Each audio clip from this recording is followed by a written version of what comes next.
Welcome to Talking Business and Life with Claudio Reilsono and Steve Mancini. Claudio and Steve will share their business and life experience to help you grow your business and improve your life. Here's Claudio and Steve. Good evening and welcome to Talking Business and Life. I am your co-host, Steve Mancini, and with me as always is Claudio Reilsono. Claudio, how are you? Okay, we have a very special guest today, and I have a great story after I make the introduction. He is, in my opinion, Duquesne University's greatest basketball player. He's in several Halls of Fame, WPIL Hall of Fame, Duquesne Hall of Fame. They retired his number. He's also in the Western PA Sports Hall of Fame. When my daughter Ida graduated from Duquesne grad school in December, I purposely went up to go see his uniform number. I have several favorite NBA players. I have three favorite college players. Chris Corciani, who was on the show, Ernie DiGregorio, I got to go with a couple Italian guys, and of course, B.B. Flenory. B.B. Flenory, thank you so much for being on the show today. It's a thrill for me. Well, thank you for having me. I really appreciate you having me and letting me be a part of your show. All right. Now, my story. 1995, I was coaching at Duquesne University. I was an assistant. I had to meet a friend at the Swickley Pizza Roma. And all of a sudden, I started talking to this guy, and we're talking about this and about that. And I had a Duquesne University logo sweater on. So he said, "Do you go to Duquesne? Do you teach?" I said, "No, I coach baseball there." And we're talking. And then talking about basketball, I said my favorite player was B.B. Flenory. Now, remember, I hadn't seen him play in years, right? And he said, "I'm B.B. Flenory." And I said, "Damn, you are B.B. Flenory." So it's a good thing I didn't say anything bad about him. But he really is my all-time favorite. So, B.B., once again, thank you for being on the show. You started off at Valley High School. Tell us about those days at Valley High School. Who was B.B. Flenory then? Well, it really started in about third grade. Coach Rice, who followed me to Duquesne University, or we went together, whatever you package deal, whatever you want to call it. But it all started out in third grade in New Kensington, and he had the third grade team practicing with the high school. The high school players had to stay after, and they had a feeder program.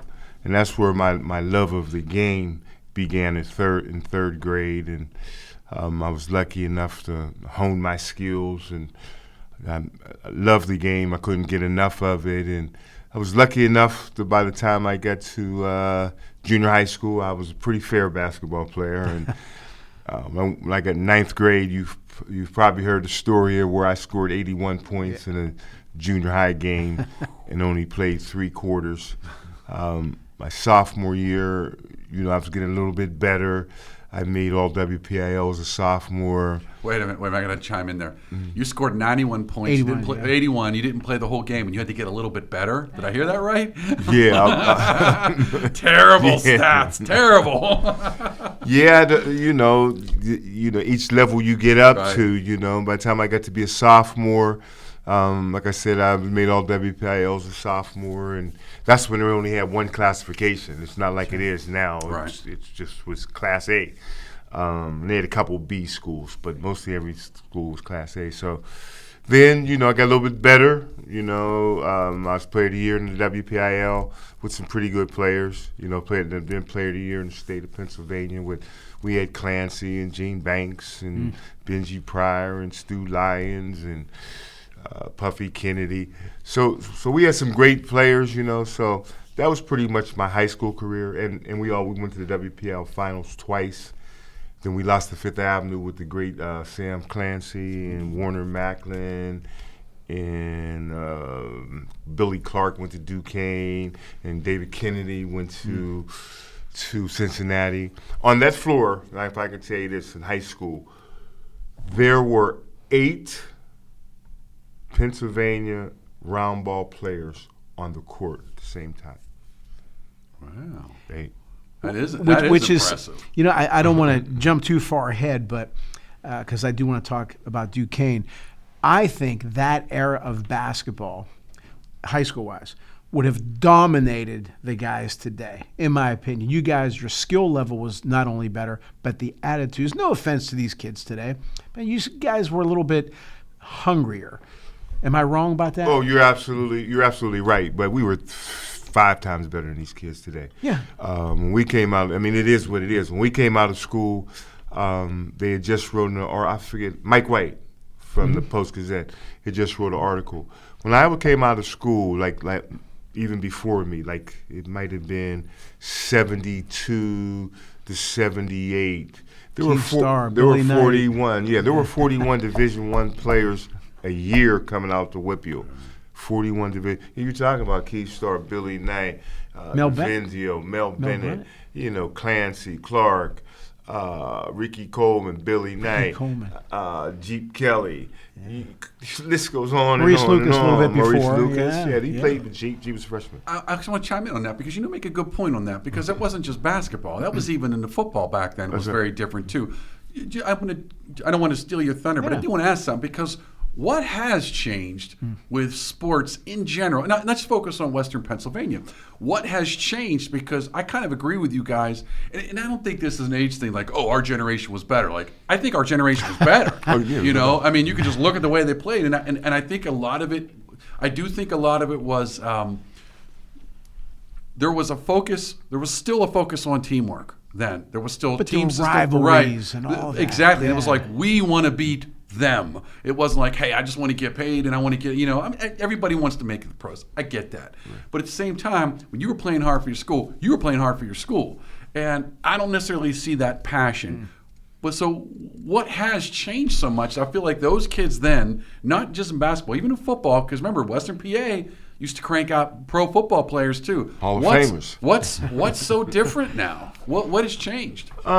What I see is a lot of things has changed. The landscape of sports, and just some of the things is just when I was growing up, there wasn't as much drugs, and there were in pockets. Yeah. Don't get me wrong. There's always been drugs, but now, man, you've got drugs, kids selling drugs. Hard drugs. The basketball courts, it started, you could go to the basketball court and see grass growing out the cement, Right. Not when we was growing up. Then there's just so many things. You got Nintendo and social media, and there's just a variety of things that the kids are into today that when we were growing up, we would never even think of, and it's just funny because somebody said to me the other day, the BB, you probably not a person that believes everybody gets a trophy, and I am, and you might find that hard to believe, but the reason why I am is because there are so many things that kids can succumb to. Kids walking to school, man, there's the, peer pressure to join a gang, peer pressure to sell drugs. If you just make it for, some of the kids, man, some of their home lives are a little bit, out there. And so if you just make it from school, from home to school with all the obstacles you got to step over, man, you deserve something for just getting there every day. That's just the way I feel about the way the landscape is today. One thing, though, I don't think the kids, I'm 61, we used to play hoops and remember the chains? Mm-hmm. Now they have the nets. So they ain't playing if there's chains anymore. Just the attitudes have changed. But why Duquesne, and what other schools were you close to signing with? Well, that's a good question. And I don't want to brag, but it is what it is. I was a parade All-American coming out of school, and I'm only one of 13 in the history that became a parade All-American. So I pretty much was able to go anywhere I wanted to. UCLA didn't recruit me, but your Marquettes, your West Virginias, Tulsa, Oklahoma at that time. I could have went to UNLV. First school to ever recruit me was University of Pittsburgh, Coach Gerg. And I love that team. Those are some of my best friends with Billy Knight and Keith Starr and Jim Bola and that Kirk Bruce and that crew. So I love the University of Pittsburgh. I was going to go to West Virginia. I was set to go to West Virginia. And there was two things. Norm Nixon came to my house, and I knew, that I would start in the backcourt with Norman. The second thing was Duquesne had their guards were Mike Barr, the Ricketts, Cy Hugo Green, Norman. So they really their guards are the best players in the university history. At Pitt, they kind of featured their big guys, Larry Harris, Mooney Knight, Sam Clancy. You really can't think of a real guard that, I don't think there was a guard at Hennon way back in the day. But anyway, Duquesne was more guard-oriented. I wanted my parents to see me play. A lot of people didn't know this, that when I left Duquesne was the 5th all-time leading school in the history of the NCAA. Right. So Pitt and Duquesne, we beat Pitt, we played them 2 times a year, 3 times because we played them in NIT and beat them. But we beat Pitt more times in my era than they beat us. And we had like a 55 game or 45 game winning over them. Now it's flipped. Oh yeah, back in the day, Duquesne was like national champs in the NIT and perennial with the bars and the Nelsingtons, Jared Dorm, and all those guys. They were going to the NCAA tournament every year. So it was more that Duquesne had a better program, and my parents could see me play. But people don't realize today, they think Duquesne was downtrodden always, and it wasn't always that. And they had another good guy, Bruce Atkins, was tough. Stud. Yeah. Stud.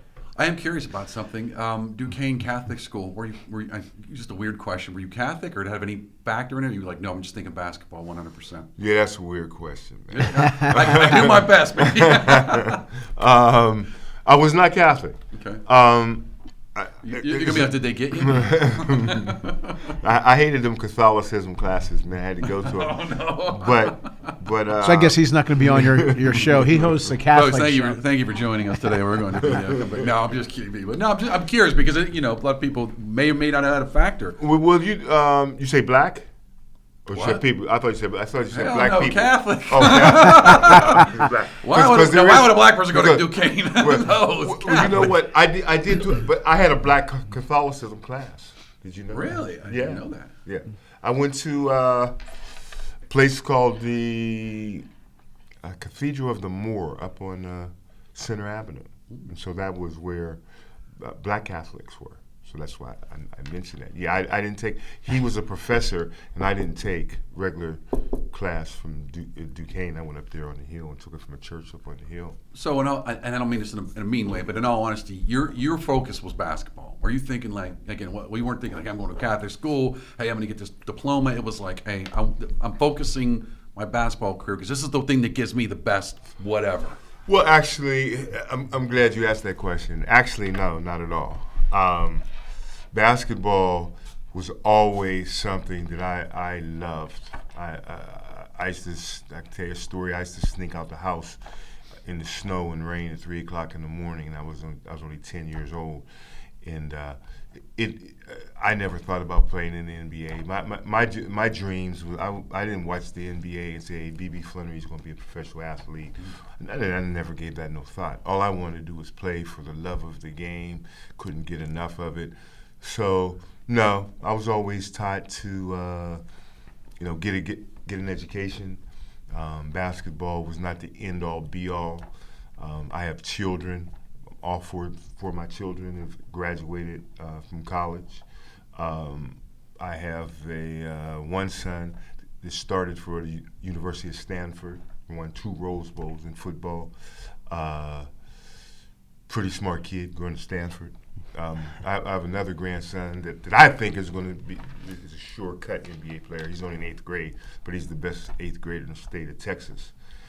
That says a lot. In basketball. Yeah. But he's also the number 1 or top student in the state of Texas. He's on the president's whatever Medford grade. So basketball's never been the end all be all for me or my family. I want to chime in because one of the things Claudio and I do is when we bring in ex-athletes is you find out the ones that are the most successful are the ones that thought beyond the sport. Gonna live that dream, you're gonna make money, blah, blah, blah, blah, blah. But then it's like, then what? Not all of them die rich. Not all of them die happy. They could have $1 million at the top of the pile. But if you don't have plan B, then what? And I think that's what a lot of athletes miss. No one says, even if you make it, you're only going to be there so long. Then what? You can just sit on the beach every day, you go crazy. That's right. People act like that's a good thing. Like, I don't think that's a good thing. I do think the education is something that is underappreciated. And the crazy thing now is the way they're doing this transfer portal for sports. I'm assuming basketball is the same way, where they're bouncing around between schools because they're getting paid. It's like, at some point the lights go out, man, and then what? What are your thoughts about that, the NIL and all that kind of stuff? Man, I wish they had that when I was. But in all truth, you know, man has a habit. They ruin everything. I was going to say that.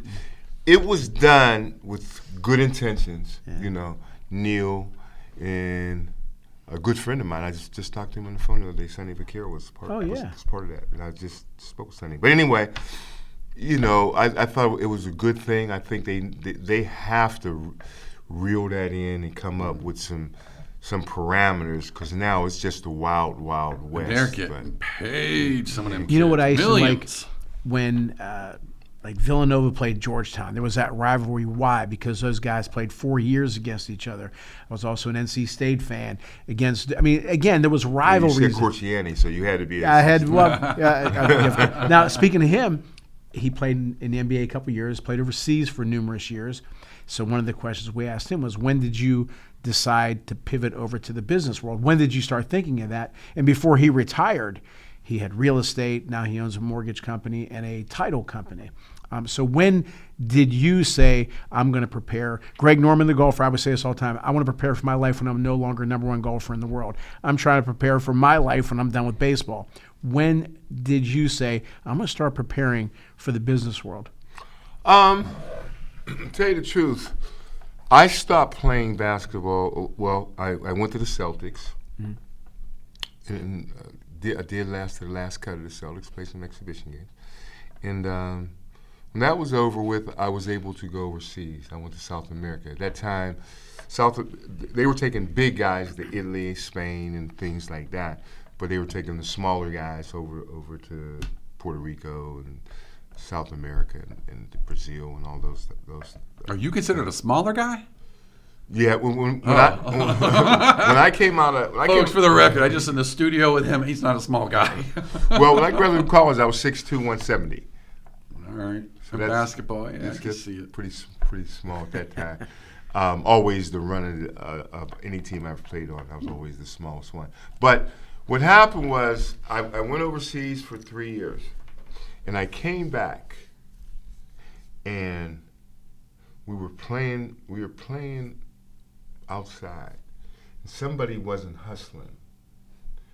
And this is only 2 years after I got finished playing. Somebody wasn't hustling, and I went and choked him. Okay. And so I knew it was, because that's the type of player I was. This is a pickup game? Yeah, pickup game. Good for you. And I used to do that at Duquesne, you know, John Moore or Bruce Atkins, whatever, man. If you wasn't hustling back, I'm probably going to tackle you or jump on you. So that was the time I knew it was time for me, you know, to get on with my education and do something, get on with my life's work. Otherwise, I'm gonna be in a penitentiary or beat up.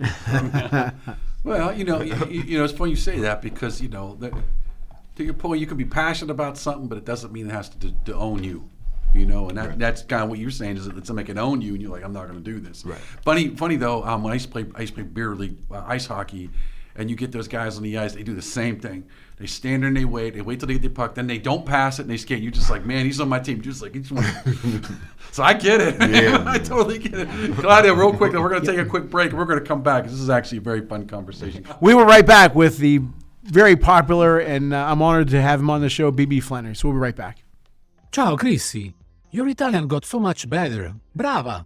Grazie. It's because I learned the best way possible. How so? Well, I learned that with apps, grammar books, and even YouTube videos, I could only get so far. I had to immerse myself. I noticed I did best when I was in Italy visiting family. That's where my level really soared. And wow, did it work? Thanks. I became much more confident, fast. That's why I created Footsteps Through Time. It's an Italian language experience. You don't just take Italian classes, you immerse yourself in a real Italian village. With lots of fun activities and excursions, it's life-changing. I see. So, no more boring grammar, impersonal apps, just real conversations, real culture. And delicious food, of course. Exactly. I'm so excited about this. Learn Italian by actually becoming part of the local community for a week and living it. So if you've been dreaming of Italy and the language, check out Footsteps Through Time in Italy.com. Book now and join the experience. Andiamo! Thanks to Greater Pittsburgh Travel. For any of your travel needs, let Tom and the team at Greater Pittsburgh Travel know, and they'll take care of you. For more information, call 412-331-2244 or visit their website at www.greaterpittsburghtravel.com. And we want to thank the Calabria Club of Pittsburgh. If you're interested in learning more, you can find their contact information on Facebook at Calabria Club of Pittsburgh. Again, thanks Domenica and the team at the Calabria Club of Pittsburgh for your support. Hello, everyone. My name is Claudio Reilsono, and I am the author of the book, Lead from the Heart Up, Not the Neck Up, How to Create a Positive Winning Culture on the Field and in the Office. My years as a head baseball coach and a general manager of a pro baseball scouting company, I know that my leadership experiences that I've included in this book will help you become a better leader. You can get the book at ClaudioReilsono.com. Speaking of ClaudioReilsono.com, you can listen to my show, The Claudio Reilsono Show, where I've interviewed such legends as Mario Andretti, Dick Vermeil, Rocky Bleier, and many, many others. And I also have an entrepreneurial program there talking about my entrepreneurial experiences. So hopefully that will help you, and hopefully you will enjoy that. And also, Sports Corner, hosted by Ralph Williams, co-host with myself, Jim Frazier, and Luther Dupree Jr. We appear on 92.5 FM, 1250 AM, The Answer, Salem Radio, every Saturday here in Pittsburgh, 2 p.m. to 3 p.m. I hope you enjoy the show. I hope you enjoy all the shows, and I hope you enjoy my book. We'd also like to thank Chris Gonzalez from the Knights of Columbus. If you have any questions about joining the Knights of Columbus, reach out to Chris Gonzalez at 412-605-9074. All right. Welcome back to Talking Business and Life with Steve Mancini and Claudio Reilsono. All right, BB. Now, tell us about Presley Ridge. You've been there for over 30 years. Tell us about your responsibilities there. Tell us about Presley Ridge. Presley Ridge is an organization. We're actually in 10 states, 8 states, I apologize. 8 states in 2 countries. And Presley Ridge has an array of services from foster care. We have an autism program, deaf program, home-based program where they go to home and work with families. And then I'm kind of like in charge of doing, or I handle the day school. Kids that have social, emotional problems and they're having a hard time in their school, they'll be referred to Presley Ridge, and then they come there for their mental health treatment, see psychiatrists, therapists, and get their schooling at Presley Ridge. And you've been there 30 years? Yeah. Okay. And tell us about, like, what are some of the challenges for you in a position like that? Well, I worked my way up through the ranks, because prior to coming there, I was a juvenile probation officer. That was one of my first jobs, was a juvenile probation officer. And then I went from the punitive side, I wanted to go to the treatment side, because although I could help kids as a probation officer, I think I could help them better, because there's a lot of mental health things have been going on that people kind of forget about mental health. It's just, well, they're a bad kid, or only when something happens, when somebody shoots up a school or does something, then we talk about mental health for a good 5 minutes, and then we forget about it all over again. Right. So it's been very rewarding to me. I've had opportunities to do other things, but that's just has always been my niche. Now, what has been challenging for me, obviously, in social services, you don't make as much as as you could make, but make money has never been what made B.B. Flenory tick. It's about how you give back to your community, how you help people. I get instead of getting assists in a basketball game, I assist families, helping families better, kids better, and so I really enjoy that. I'm retiring this year. Oh, it's time. It's been time to go, but like I said, man, just watching some of the families and some of the kids, man, they call you up. I was lucky enough to have a basketball court named after me last June. and Mark Madden was interviewing me. Oh, that's right. Yeah, show. yeah. And a kid called in. I don't know if you heard that. I didn't hear that part, but I remember him. I caught the tail end, I think. Yeah, I do remember that. A kid called in, and he said that I had changed his life. And thanks for letting him know that he'll be at the ceremony, which he did come at the ceremony. But those are things that throughout my 30 years that have made it all worthwhile. Wow, that's very nice. That's the best way to be remembered. I mean, honest to God, it's the best way to be remembered for the good things. Because you know what? Again, that's the difference between living for ourselves and living for other people. And like I've said it before, you get so many years on this earth. And then you're gone. And it's a question of how do you want to be remembered? Do you want to be remembered? And, you know, now you get to be remembered in a positive way. And you impacted people. And, you know, years beyond when you're gone and those people are growing up, you're going to be the guy they're going to be thinking of. So that's essentially how you live on. And I think that's important. I want to ask something though, because, you know, we're kind of, I don't want to say joking around, but we're kind of, you know, talking about the difference between sports players in the 70s and 80s, especially at the high school level and now. But I want to tie that in to the kids. Are you know, mental health in children wasn't something, either it was not as prevalent or it was just not talked about. But it just seemed like it wasn't either as prevalent or not talked about back then as it is now. And even now, to your point, you're right. We talk about it for 5 minutes, it's like gone. Wait for the next shooting. And then everyone says, you know, ban the guns. You see it every day, what's really causing the violence, and it's the person pulling the trigger, and something's triggering, pun intended, them to kind of lose it. So what do you see? What's changed? Because you've been doing this for a long time. What's changed in these kids that's making them, you know, act out this way with the trauma and the drama and all this? What's so different in 30 years? Well, you hit it the nail on the head.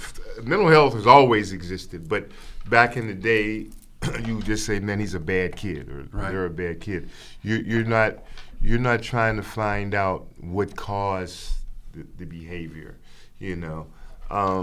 Now, but there's just been so much violence and you know, so like I said, through the years, man, all the shootings and violence and kids seeing their mother and fathers, you know, domestic violence and gun violence and drug violence, and man, it's just we see it, and some of the times, man, when kids come to us and we see their jacket, so to speak, some of the things I don't even want to get into, but I can just tell you that these kids deserve a trophy.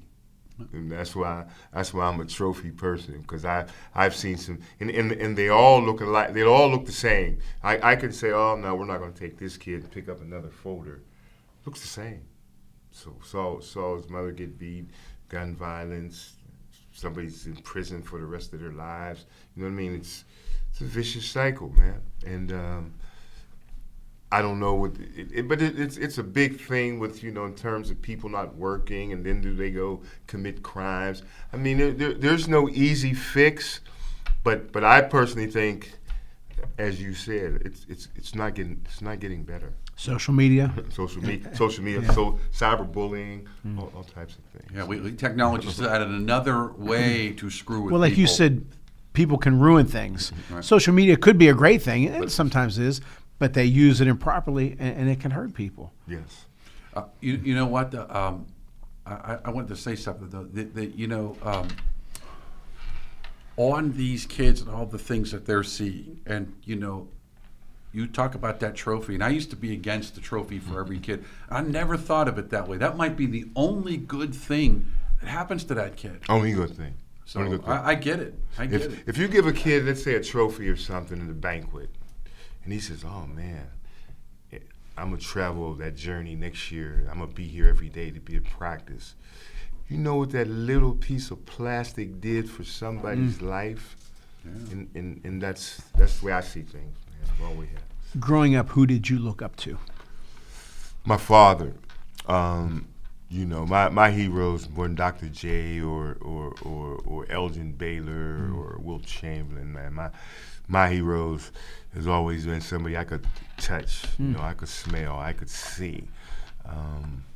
No, I've never. I appreciated the different ball players and that, but no, my father. Matter of fact, he's still my hero. So That's nice. And you'll hear at the end of the show, Steve always lets me finish the show, and I always thank my parents. There's an old Italian saying, if you ever see a turtle on top of a fence post, you know he didn't get there alone. Now, what were some of the things you admired about your dad? Hard worker, took care of his family. He's a police officer all of his life. I can remember one time, there was a time when Stanley Haas, I don't know if you guys remember, he had broke out of the workhouse. He had killed a Verona police officer, but he was in New Kensington. And I can remember, man, we were midgets. They were getting us off of the field. That was in 1968.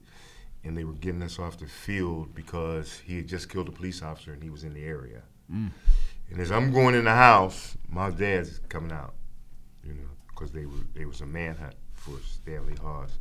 I can remember fires in New Kensington where my dad had to come home, man, because it was snowing and his uniform was soaking wet, and there was frost on him, and that he had to change to go back out and fight the fire. But the biggest thing, that I respect my father, I always knew he knew I could play basketball. But I can't remember I don't know if ever he ever said, "BB, you're a good basketball player." But I knew he appreciated it because we talked about it and he was there. But the biggest thing was, if he ever heard that I misbehaved, was ignorant, was a rude young man, you would have heard that in 30 seconds. Oh, yeah. He didn't care much about sports. How you conduct yourself is really what I learned about from my father. I always talk about my parents. I adored my parents, but if I did the slightest thing wrong, man, did they blow it out of proportion. But you know what? I learned from it. And Alex Rodriguez was told by Warren Buffett, there has to be someone in your life that you don't want to disappoint. And for me, I never wanted to disappoint my parents, never. And it sounds like that was with you, both in basketball and as a man. As a man. Yeah, and it got me in trouble, too. I can remember my mom saying to me, they wanted her autograph. She was at work. And sometimes when you don't want to disappoint, you put so much pressure on yourself. No doubt. That when I got cut by the Boston Celtics, no matter all the things I had done, I felt like I disappointed my mother. And it took me over a month to come back to Pittsburgh. I was embarrassed. So it is a good thing, but you can see sometimes it adds a little bit more. You always want your mother to feel that way, always, I had 3 tryouts. 2 of them I was injured. The last one I was perfectly fine. My size didn't help, but that's beside the point. I just bombed my last tryout. I'll never forget, I was sitting down. It was a Pirate tryout. I was sitting down, and they were telling people, who's going to the next hitting. And that was my best attribute, was hitting. They didn't call my name. I had a smile on my face. And I don't know why the hell I smiled, but I smiled, and I said, how am I going to go home and tell my parents that the playing dream is over? I wasn't worried about me so much. Right. It was about them. And then thank God things went the way they did otherwise. But that's a good thing that we were motivated by them. We did. But you're right. It does put a lot of pressure on you. Now, with your kids and grandkids, how are you different, or are you the same as your dad was and your parents were with you? I'm pretty much the same as my dad was to me. And sometimes, I know with my son was a pretty good football player. He was just a little bit different. My grandkids are was all Americans and all that. But my point to that is, I may not have pushed them as hard as I could have pushed them because, I didn't want to put added pressure on them, just living up to being, when they were growing up, and they talk about it all the time, there was a lot of pressure on them. You're B.B. Flenory's kids, you're his grandkids. And so I didn't want to give him that added pressure. Right. But sometimes I really look at my son and I say, damn, if I would have pushed him, because he was a All-American in New Hampshire, but he was better than that. But he just didn't work as hard as he should have. But I never made him, because I didn't want him to feel like men. I want him to be like me. Right. So I kind of, parenting doesn't come with a manual. A manual. No. Let me ask you, what's the most if you wanted to sum up all the lessons you taught, not even your kids, maybe even some of the kids you've worked with, what's the most important thing that you taught them? What's the one lesson you said, I wish everybody knew this? What is it? And I mean this, that every day you should try to bring joy to somebody's life. You know, that's really, it kind of sounds corny, but really I try to tell. I coached the basketball team and for Preston Ridge, and we started playing the other approved private schools like us, the Pacers, the Bradley Centers, and that. And they did a article on our team, and they did, you guys, journalism, they did 5 days, 4 pages, 5 days, 20 pages about our team. They just followed our team. And on the front page of the Pittsburgh Post-Gazette, a kid is hollering at me, because once again, they have behavior problems, and he's, Mr. Flenory, why can't we play, man, and why can't we beat them? Why can't we? Because I never let my team win by more than 10 points, never. And the reason is, that's what's the point I'm getting to, the reason is, what do you get out of stomping your fellow man? What do you get out of crushing your fellow man? That's not what we're playing basketball here. There's lessons to be learned. So really, for me, I just think everybody should try to bring joy in somebody's life every day, and this place would be, this world would be a much better place. Amen. You're not Catholic? Couple random questions. What was your favorite shot? Most important shot? What was it? A game? Not a game, but again, the shot that you think about all the time. I think more about the shots I didn't take, but probably the biggest shot I ever made was we were playing Farrell in the WPIAL semifinals, and the Valley had never been to the finals, and I took the last shot with about a second to go, and I dribbled it down 20 seconds, and then shot it with it 1 second, and hit it. We went to the finals. All right. That was fun. We talked about trophies a lot. Do you have all your trophies up? So you can see them? And what are your thoughts when you do see them, and when you see your uniform number and shirt at Duquesne? What goes through your mind?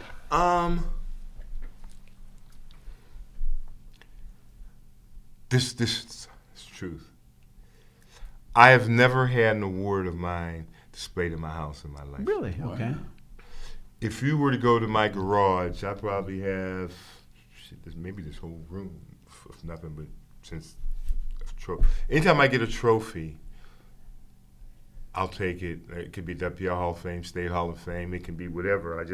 When they gave me a big shirt, whenever they named the court after me, because that's probably my biggest award I ever got, to have a name in your hometown, a court in your hometown named after you.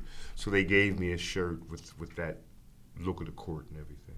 I came home, man, got a green plastic bag, and I stuck it in the garage. Never in my life ever had anything showing me. And the reason being, honestly, that doesn't drive me.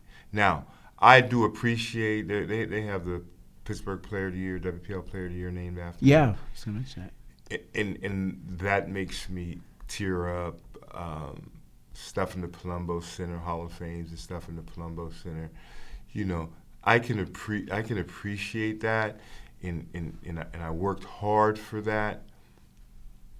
But it just doesn't drive me, man. I see people, man. Soldiers going to war, getting bullets shot at them, man, and people saving our lives, and police officers, and they're gonna give B.B. Flenory all these awards and give pro players all this money, and there's somebody overseas in a war making this possible for us. How can that be? I just think the world has its priorities ass backwards. Yeah. I could not agree more, BB. I could not agree more. Let me ask you, what you said you're going to retire soon. What's next? I know you're not going to sit still. I hope to. I just did a broadcast with Paul Alexander. I did some little bit of color with him the other day, and we're looking at doing a little bit more of that. I'm going to hopefully I can get down to my alma mater and mess around with Duquesne a little bit. But the biggest thing I want to do is I'm the vice president of the Willie Thrower Award Foundation, and we give out the top quarterback. We give out like a 36-pound trophy to the top quarterback. I mean, this is bigger than Heisman. Wow. To the top quarterback. And Willie was the first black quarterback in the National Football League. We give that out.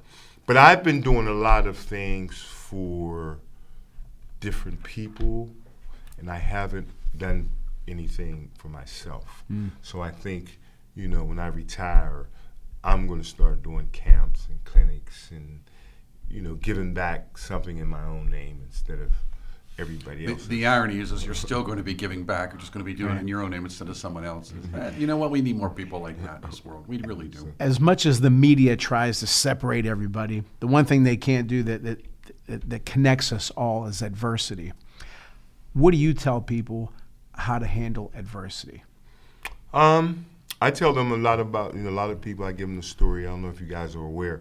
As I said earlier, I was supposed to go to West Virginia, and I didn't go to West Virginia, and I ended up our first game against West Virginia. I'm starting in the backcourt, the third game of the season, and Bobby Huggins hits me with the elbow. Are you familiar with that? Oh, not the story. I'm familiar with him, but You not know the story. No, I do not. Well, I was supposed to go to West Virginia. I was going to West Virginia until Mancini Murphy came to my house, but that's a whole different story. Okay. But I went to West Virginia, and he hit me with an elbow, paralyzed me. And I had a concussion. I went to coming home on the bus, threw up, fainted, was in Mercy Hospital for over a month.